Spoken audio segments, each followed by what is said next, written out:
Hello everyone, welcome back to my YouTube channel. आज हम करेंगे 19 जून 2023 के करंट अफेयर्स का रिवीजन। आज की महत्वपूर्ण सुर्खियाँ इस प्रकार हैं। फर्स्ट है, चीन ने साइलेंट वार्कर परियोजना के तहत एक ही रॉकेट से 41 उपग्रहों को प्रक्षेपित कर बनाया राष्ट्रीय रिकॉर्ड। नाटो ने समुद्र के नीचे पाइपलाइनों और डेटा केबलों की सुरक्षा के लिए स्थापित किया केंद्र नॉर्थवुड में। जापानी संसद ने 116 साल बाद कंसेंट की आयु में और अपराध की परिभाषा में किया बदलाव। 17 जून को मनाया गया अंतर्राष्ट्रीय मरुस्थलीकरण और सूखे के खिलाफ दिवस। केंद्र सरकार ने डेयरी उद्योग में क्रांति लाने के लिए दुग्ध संकलन साथी मोबाइल ऐप किया लॉन्च। उपराष्ट्रपति जगदीप धनखड़ ने नई दिल्ली में चौथे राष्ट्रीय जल पुरस्कारों को किया सम्मानित। भारत की G20 अध्यक्षता के तहत 2 दिवसीय विज्ञान 20 सम्मेलन भोपाल में किया गया आयोजित। जम्मू कश्मीर जिला शासन सूचकांक 3.0 की तालिका में जम्मू कश्मीर रहा शीर्ष स्थान पर। विश्व स्क्वैश चैंपियनशिप 2023 का मिस्र बना विजेता। अरुणाचल प्रदेश पुलिस ने नागरिकों के लिए लॉन्च किया Arun Pol app. Nehru memorial and library society का नाम बदलकर प्रधानमंत्री संग्रहालय और लाइब्रेरी सोसाइटी किया गया। अब हम इन सुर्खियों का विस्तृत रूप में अध्ययन करेंगे। फर्स्ट क्वेश्चन है, 2023 भारत के लिए क्यों महत्वपूर्ण है? 2023 में भारत अंतर्राष्ट्रीय मोटा अनाज वर्ष मनाएगा। 2023 में ही G20 की अध्यक्षता भारत करेगा और SCO शंघाई सहयोग संगठन की अध्यक्षता भी भारत करेगा। हाल ही में G20 के तहत विज्ञान 20 का आयोजन हाल ही में भोपाल मध्य प्रदेश में आयोजित किया गया। इसकी थीम क्या रखी गई? विज्ञान को समाज और संस्कृति से जोड़ना। G20 के तहत विज्ञान 20 का आयोजन भोपाल मध्य प्रदेश में हुआ और इसकी थीम थी विज्ञान को समाज और संस्कृति से जोड़ना। G20 का गठन कब हुआ? 1999 में। उस समय इसमें 7 देश थे, लेकिन वर्तमान में इसमें 19 देश और एक संगठन यूरोपियन यूनियन शामिल है। इसमें टोटल 20 हैं, इसलिए इसे G20 कहा जाता है। इसमें विकसित और विकासशील दोनों प्रकार के देश शामिल हैं। इसका हेडक्वार्टर कहीं भी नहीं है। G20 का 17वां सम्मेलन 2022 में कहाँ हुआ? बाली, इंडोनेशिया में। 18वां सम्मेलन कहाँ पर होगा? 2023 भारत में होगा। 18वें सम्मेलन की थीम क्या रखी गई है? वसुधैव कुटुंबकम या one earth one family one future. और इसका एक लोगो भी जारी किया गया है और उसमें पंखुड़ी, कमल की पंखुड़ियाँ दर्शाई गई हैं। उनका प्रतीक क्या है? महाद्वीप, महाद्वीपों का प्रतीक पंखुड़ी है। और G20 के शेरपा किसे बनाया गया है? अमिताभ कांत को। लल्लन टॉप बातें। खेलो इंडिया यूथ गेम्स के 5वें संस्करण का आयोजन कहाँ पर हुआ? मध्य प्रदेश में। और इसमें पदक तालिका में पहला स्थान किसका रहा? महाराष्ट्र का, दूसरा हरियाणा, तीसरा मध्य प्रदेश। और इसका शुभंकर क्या था? आशा। हाल ही में खेलो इंडिया यूनिवर्सिटी गेम्स का आयोजन कहाँ हुआ? उत्तर प्रदेश में, तीसरा संस्करण। 17वां प्रवासी भारतीय सम्मेलन कहाँ पर आयोजित हुआ? इंदौर, मध्य प्रदेश में। और इसके चीफ गेस्ट कौन थे? मोहम्मद इरफान, गुयाना के राष्ट्रपति। G7 2023 हाल ही में सम्मेलन कहाँ पर हुआ? हिरोशिमा, जापान में। हाल ही में सुंदरराजा आम और मुरैना की गच्चक का GI टैग किसे प्राप्त हुआ? मध्य प्रदेश को। और कंबम अंगूर का GI टैग किसे मिला? तमिलनाडु राज्य को। धुआंधार जलप्रपात किस राज्य में स्थित है? मध्य प्रदेश में, ओंकारेश्वर बांध पर। और ओंकारेश्वर बांध किस नदी पर है? नर्मदा नदी पर। नर्मदा नदी का उद्गम कहाँ से होता है? अमरकंटक पहाड़ी से। अमरकंटक पहाड़ी से नर्मदा और सोन दोनों नदियों का उद्गम होता है। नेक्स्ट क्वेश्चन है, NATO North Atlantic Treaty Organization, इसकी स्थापना कब हुई? 4 अप्रैल 1949 को। और वर्तमान में इसमें हाल ही में 31वां सदस्य शामिल हुआ, जो फिनलैंड है। और इसका मुख्यालय कहाँ पर है? बेल्जियम, ब्रुसेल्स में। और इसके वर्तमान अध्यक्ष कौन है? स्टॉल्टेनबर्ग। हाल ही में नाटो ने समुद्र के नीचे पाइपलाइन, तेल और गैस की पाइपलाइन, डेटा केबल सुरक्षा केंद्र स्थापित किया है। कहाँ पर? नॉर्थवुड, लंदन के पास। नॉर्थवुड नाटो का नौसेना का हेडक्वार्टर भी है, इसलिए नॉर्थवुड में नाटो ने डेटा केबल सुरक्षा केंद्र स्थापित किया है।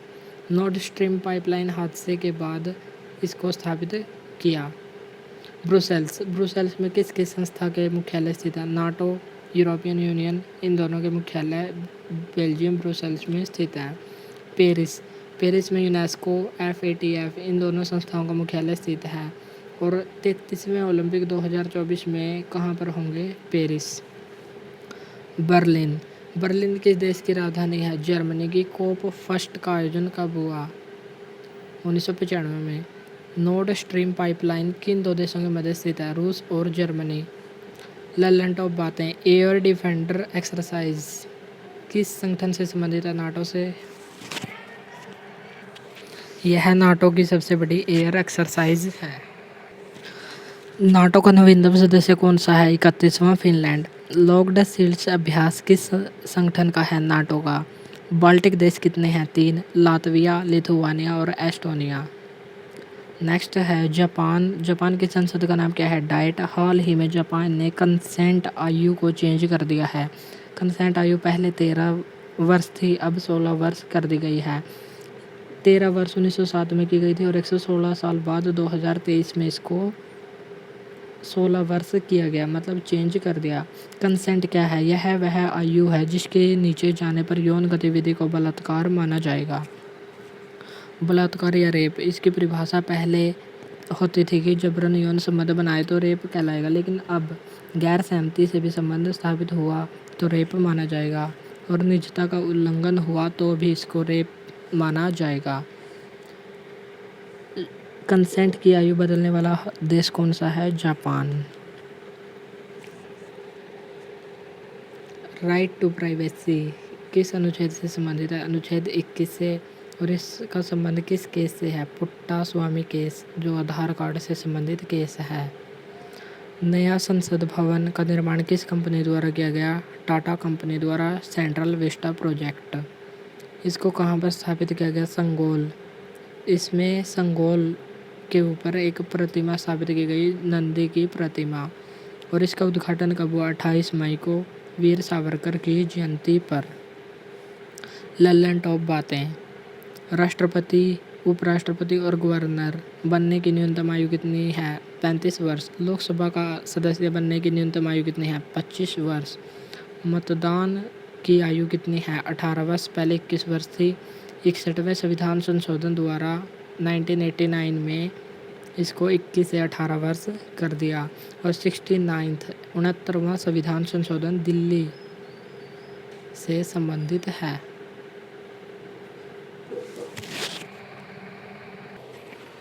नेक्स्ट क्वेश्चन है 1992 में पहला पृथ्वी सम्मेलन कहाँ पर हुआ?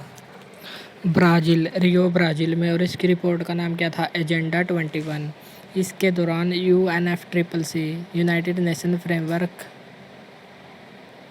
कन्वेंशन टू क्लाइमेट चेंज, इसकी घोषणा की गई। और UNCCD, united nation convention to combat desertification, इन दोनों संस्थाओं की घोषणा की गई।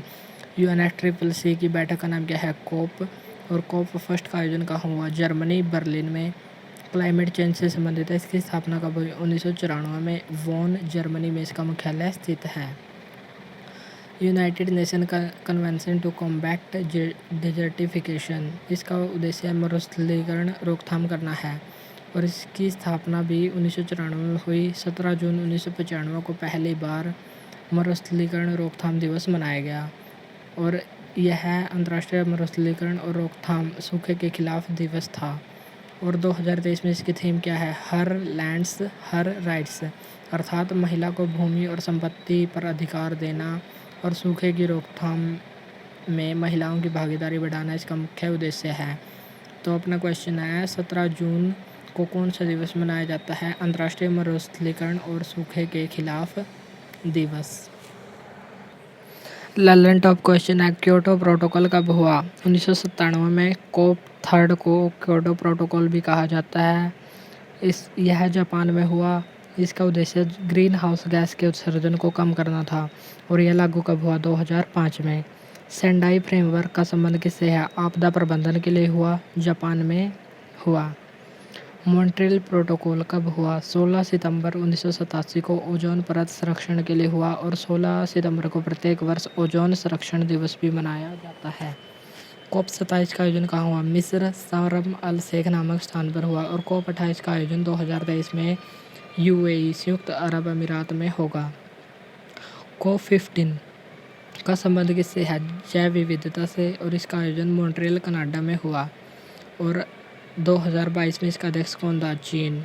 सहारा मरुस्थल जो विश्व का सबसे बड़ा मरुस्थल है कहाँ कौन से महाद्वीप में स्थित है? अफ्रीका महाद्वीप में और इसका दक्षिणी विस्तार क्या कहलाता है? साहिल प्रदेश। पेंटागोनिया मरुस्थल किस देश में स्थित है? अर्जेंटीना में और यह विश्व का ठंडा मरुस्थल है। ग्रेट विक्टोरियन मरुस्थल और गिब्सन मरुस्थल कहाँ स्थित है? ऑस्ट्रेलिया में और ऑस्ट्रेलिया को प्यासी भूमि का देश भी कहा जाता है। नेक्स्ट क्वेश्चन है, दुग्ध संकलन साथी मोबाइल ऐप का निर्माण हाल ही में किस संस्था ने किया है? REIL, जिसका अर्थ है Rajasthan electronics and instrument limited. इसका डेयरी उद्योग में क्रांति लाने के लिए इसका निर्माण किया गया। महेंद्र पांडे जो भारी उद्योग मंत्री हैं, इन्होंने इसको लॉन्च किया और इसकी शुरुआत मंसूरी उत्तराखंड में हुई। दुग्ध संकलन साथी मोबाइल ऐप उत्तराखंड के मसूरी में लॉन्च किया गया महेंद्र पांडे भारी उद्योग मंत्री द्वारा। मिल्क क्वालिटी को चेक करना और इसका दूध का उत्पादन बढ़ाना इसका मुख्य उद्देश्य है। उत्तराखंड से संबंधित महत्वपूर्ण प्रश्न। उत्तराखंड के मुख्यमंत्री कौन है? Pushkar Dhami. Liquid mirror telescope को कहाँ लॉन्च किया गया? देवस्थल उत्तराखंड। ग्रीष्मकालीन राजधानी उत्तराखंड की कौन सी है? गैरसैंण। और उत्तराखंड की वैसे राजधानी कौन सी है? देहरादून। लल्लन टॉप बातें। प्रहरी ऐप हाल ही में किसने लॉन्च किया? BSF ने और BSF का वर्तमान अध्यक्ष कौन है? नितिन अग्रवाल। और UIDAI मीन्स आधार से संबंधित अमित। आधार कार्ड UIDAI का अध्यक्ष कौन है? अमित अग्रवाल और BSF का नितिन अग्रवाल। BSF कौन सा ऑपरेशन चलाता है? ऑपरेशन सर्द हवा। जल दूत ऐप को किसने लॉन्च किया? ग्रामीण विकास मंत्रालय ने। ई समाधान पोर्टल को किसने लॉन्च किया? UGC यूनिवर्सिटी ग्रांट कमीशन के द्वारा। UIDAI का संबंध आधार कार्ड से और इसके अध्यक्ष कौन है? अमित अग्रवाल। स्केल ऐप किस उद्योग के लिए लॉन्च किया गया? लेदर, या मीन्स चमड़ा, लेदर चमड़ा। आभा ऐप का संबंध किससे है? इसके तहत डिजिटल स्वास्थ्य कार्ड बनाए जाएंगे और नेशनल हेल्थ अथॉरिटी के द्वारा इसको लॉन्च किया गया। ई कुंभ पोर्टल को किसने लॉन्च किया? भारत की वर्तमान राष्ट्रपति द्रौपदी मुर्मू द्वारा और इसका मुख्य उद्देश्य स्थानीय भाषाओं को प्रमोट करना है। चौथे राष्ट्रीय जल पुरस्कार हाल ही में किसने प्रदान किए? उपराष्ट्रपति जगदीप धनखड़ ने। और इनको कहाँ पर दिया गया? नई दिल्ली में। और पहली बार इनकी शुरुआत कब हुई? 2018 में। 2023 में पहली रैंक के लिए कितना पुरस्कार है? 2 लाख रुपए। सेकंड रैंक 1.5 लाख रुपए और थर्ड रैंक के लिए 1 लाख रुपए। 11 श्रेणियों में यह अवार्ड दिया गया और बेस्ट स्टेट का अवार्ड फर्स्ट स्टेट बना है मध्य प्रदेश, सेकंड उड़ीसा, थर्ड आंध्र प्रदेश और बिहार। CSR बेस्ट उद्योग के मामले में फर्स्ट HCL टेक्नोलॉजी लिमिटेड का अवार्ड नोएडा उत्तर प्रदेश को मिला और द्वितीय second Coca Cola India company को जो गुरुग्राम की है हरियाणा से संबंधित है, इसको दूसरा पुरस्कार मिला। बेस्ट जिला या बेस्ट डिस्ट्रिक्ट का अवार्ड गंजाम जिला उड़ीसा को मिला। लल्लन टॉप बातें। जल निकाय गणना पहली बार कब हुई? 2018 में। और सर्वाधिक जल निकायों वाला राज्य कौन सा बना है? पश्चिम बंगाल। इंडिया जस्टिस रिपोर्ट के तहत शीर्ष राज्यों में कौन सा राज्य शामिल है? कर्नाटक। और लास्ट अंतिम स्थान पर उत्तर प्रदेश। भारत का पहला पुलिस थाना कौन सा बना है? अस्का पुलिस थाना जो गंजाम जिले में है। 36वां राष्ट्रीय खेल पुरस्कार 36वां राष्ट्रीय खेल हाल ही में कहाँ पर हुआ? गुजरात में। और इसके शुभंकर का नाम क्या था? सावज। और इसमें बेस्ट स्टेट सर्वश्रेष्ठ राज्य को अवार्ड किसे दिया गया? महाराष्ट्र को। वन रिपोर्ट 2021 कौन से नंबर की जारी हुई थी? 17वें नंबर की। यह द्विवार्षिक है और इसके तहत सर्वाधिक क्षेत्रफल वाला जिला इसके तहत सर्वाधिक क्षेत्रफल वाला राज्य कौन सा है? मध्य प्रदेश। और सबसे कम हरियाणा। प्रतिशत के हिसाब से सर्वाधिक प्रतिशत वाला जिला जिसमें सर्वाधिक वन है प्रतिशत के मामले में मिजोरम और सबसे कम हरियाणा। और सर्वाधिक वनों में वृद्धि वाला राज्य कौन बना है? आंध्र प्रदेश। नेक्स्ट है चाइना। साइलेंट बार्कर परियोजना द्वारा एक ही रॉकेट से 41 उपग्रह लॉन्च।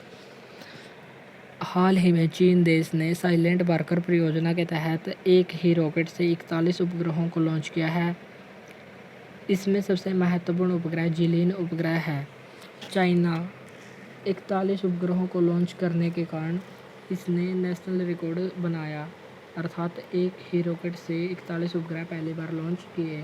और किस रॉकेट से लॉन्च किए? लॉन्ग मार्च 2D रॉकेट। इस रॉकेट के द्वारा 41 उपग्रह लॉन्च किए। और वर्ल्ड रिकॉर्ड किसके नाम पर है? पहले पर है स्पेस एक्स कंपनी जिसने 143 उपग्रह एक ही साथ लॉन्च किए। और किस रॉकेट के द्वारा? फाल्कन 9 के तहत। सेकंड है इंडिया। PSLV C-37 के तहत 140 उपग्रहों को भेजे गए। भारत दूसरे स्थान पर है, स्पेस एक्स कंपनी फर्स्ट। और चाइना का नेशनल रिकॉर्ड 41 उपग्रह हाल ही में लॉन्च रॉकेट लॉन्ग मार्च 2D रॉकेट। और इसमें भी सबसे महत्वपूर्ण उपग्रह कौन सा है? जिलिन उपग्रह। ललन टॉप बातें। GSLV F-12 क्या है? NVS-01 को लॉन्च किया गया नेविगेशन सैटेलाइट की सेकंड जनरेशन का यह पहला उपग्रह है। NVS-01। PSLV C-55 सिंगापुर के 2 उपग्रहों को लॉन्च किया गया। PSLV C-54 भूटान के INS-2B को लॉन्च किया गया। SSLV-02 SSLV की फुल फॉर्म है स्मॉल सैटेलाइट लॉन्चिंग व्हीकल। इसकी पहली उड़ान असफल रही और दूसरी उड़ान में आज़ादी सेट और EOS अर्थ ऑब्जर्वेशन सैटेलाइट 07 को लॉन्च किया गया। LVM-3 किस कंपनी का उपग्रह है?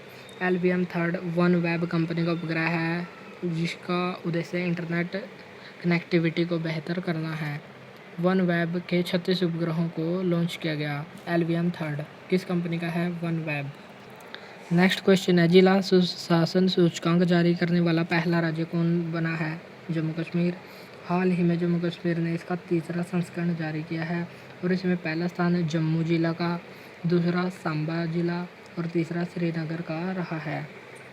जिला शासन सूचकांक में पहला स्थान जम्मू जिला।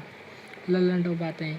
निवेशक दीदी क्या है? निवेशक दीदी जम्मू कश्मीर में शुरू किया गया और इंडिया पोस्ट पेमेंट बैंक ने इसको शुरू किया। यह भारत का पहला तैरता हुआ वित्तीय साक्षरता अभियान है। नेक्स्ट है दुनिया का सबसे ऊंचा नदी पर निर्मित पुल किस नदी पर है? चेनाब नदी पर जम्मू कश्मीर में है। 359 मीटर ऊंचाई पर स्थित है। लेवेंडर फेस्टिवल, इसी को बैंगनी क्रांति और इसी को सुगंध मिशन भी कहा जाता है, कहाँ पर होता है? जम्मू कश्मीर में। बस होली चित्रकारी का GI टैग हाल ही में किसे दिया गया? जम्मू कश्मीर को। द चिंगम नेशनल पार्क किस राज्य में स्थित है? जम्मू कश्मीर में, जो अब जम्मू कश्मीर राज्य नहीं UT बन गया है। नेक्स्ट है विश्व स्क्वैश चैम्पियनशिप 2023 जो चौथे संस्करण का था, हाल ही में कहाँ पर आयोजन हुआ? चेन्नई में। इसमें गोल्ड किसने जीता? मिस्र ने। सिल्वर मलेशिया ने, अर्थात उप विजेता मलेशिया रहा, विजेता मिस्र। और ब्रॉन्ज भारत और जापान ने जीता। इसका पहली बार आयोजन कहाँ हुआ, कब हुआ? 1996 में। और इसमें विजेता कौन रहा? ऑस्ट्रेलिया। 2023 में इसका चौथा संस्करण चेन्नई में, भारत ने ब्रॉन्ज और गोल्ड मिस्र। मिस्र या इजिप्ट, इसकी राजधानी काहिरा या कैरो है। इसे नील नदी का वरदान भी कहा जाता है। मिस्र स्वेज नहर पर अधिकार मिस्र देश का है और स्वेज नहर भूमध्य सागर और लाल सागर को आपस में जोड़ती है। 26 जनवरी 2023 गणतंत्र दिवस पर चीफ गेस्ट कौन बने थे? अब्दुल फतेह सीसी जो मिस्र के राष्ट्रपति हैं। साइक्लोन फर्स्ट अभ्यास किन 2 देशों के मध्य हुआ? भारत मिस्र के मध्य राजस्थान में संपन्न हुआ। ललन टॉप बातें। महिला बॉक्सिंग चैंपियनशिप हाल ही में कहाँ पर आयोजित हुई? इंडिया में। और इसमें 4 गोल्ड जीते, भारतीय महिलाओं द्वारा 4 गोल्ड जीते गए। French open 2023 French open clay court पर होने वाला खेल है, टेनिस से संबंधित है। इसमें मेल का खिताब नोवाक जोकोविक और फीमेल इगा स्वियाटेक ने जीता। विश्व टेस्ट चैंपियनशिप का सेकंड संस्करण हाल ही में आयोजित हुआ।